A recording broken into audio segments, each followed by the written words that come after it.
পরপুরুষের রুমে এসে শাড়ি চেঞ্জ করতে তোমার একটু বিবেকে বাঁধলো না? নাকি সব নিজে থেকেই প্ল্যান করে করেছো? হঠাৎ রুমে কারো আগমন ঘটায় আর তারপর এমন কথায় থতমত খেয়ে যায় ফারহা। মাথা তুলে সামনে তাকাতেই দেখে সামনে দাঁড়িয়ে থাকা মানুষটা তার দিকে অগ্নিদৃষ্টি নিক্ষেপ করে আছে। ভয়ে ও লজ্জায় মাথা নিচু করে আছে ফারহা। আজ প্রথম শাড়ি পরে বান্ধবীর বিয়েতে এসেছে ফারহা। আজ গায়ে হলুদ, বাকি সব বান্ধবীরাও হলুদ রঙের শাড়ি পরে এসেছে, তাই বাধ্য হয়ে ফারহাকেও পরতে হয়েছে শাড়ি। কিন্তু এখানে আসার পর দৌড়ে আসা একটা ছেলের সাথে ধাক্কা খেয়ে নিচে পড়ে যায় সে। ছেলেটা পেছনে না তাকিয়ে সোজা চলে গেল।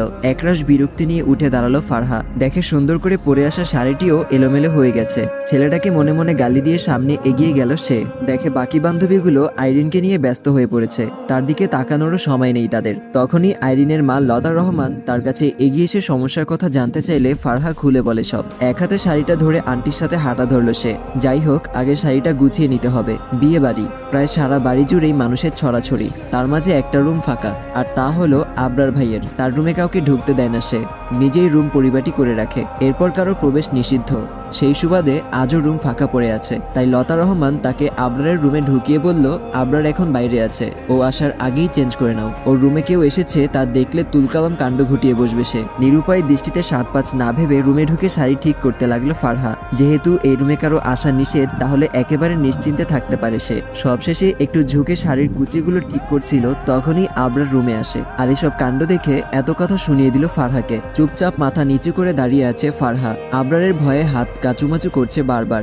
মানুষটাকে ভয় পাওয়ার কিছু কারণ আছে। তার চোখের সবচেয়ে রাগী মানুষের নাম হলো আবরার আহমেদ। তাছাড়া তার আরেকটা পরিচয় হলো ফারহাদের কলেজে নতুন জয়েন করেছে। জন্মের পর মনে হয় তাকে মধুর বদলে লবণ খাওয়ানো হয়েছে, তাই তার আচরণও নোনতা টাইপের। কলেজে যখন প্রথম জয়েন করে, তখন কথায় কথায় একদিন ফারহা তার বান্ধবীদের বলে ফেলেছিল তার আবরার স্যারকে ভালো লাগে। সেটাকে বাকি বান্ধবীরা টানাটানি করতে করতে আবরারের কান অব্দি চলে গেল।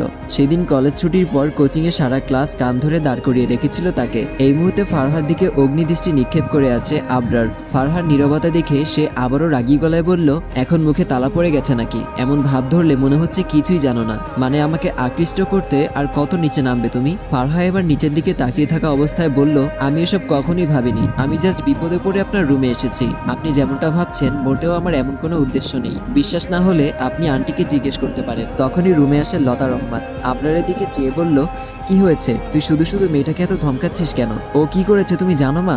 কত বড় সাহস এই মেয়ের! আমার রুমে এসে ছেলেকে থামিয়ে দিয়ে লতা রহমান বলল, জানি আমি, সে এমনি এমনি তোর রুমে আসেনি। বাইরে কার সাথে যেন ধাক্কা লেগে পড়ে গিয়ে সব এলোমেলো করে ফেলেছিল। তারপর আমাকে বললে আমি এখানে নিয়ে আসি। সারা বাড়িতে এখন মেহমান, একমাত্র তোর রুমটাই ফাঁকা ছিল, তাই তাকে বললাম তাড়াতাড়ি ঠিক করে বেরিয়ে আসতে। তো এখানে দোষের কি আছে? মেয়েটা বিপদে পড়েছে, তাই বাধ্য হয়ে এই রুমে নিয়ে আসলাম আমি। আবরার আর কিছু না বলে ফারহার দিকে মাথা তুলে তাকালো। কিছু না বলে চুপচাপ নিচের দিকে চেয়ে রুম থেকে বেরিয়ে গেল ফারহা। কি ভাবে সে নিজেকে? মুখ গোমরা করে চুপচাপ আইরিনের কাছে গিয়ে বসে বলে, থাকবো না আমি তোর বিয়েতে, এক্ষুনি চলে যাচ্ছি। বান্ধবীর বিয়েতে এসেছি, কারো অপমান সহ্য করতে আসেনি আমি। আইরিন তার দিকে চেয়ে বলল, তোর আবার কি হলো? কে অপমান করেছে তোকে? ফারহা একবার বান্ধবীদের দিকে চোখ বুলিয়ে নিল।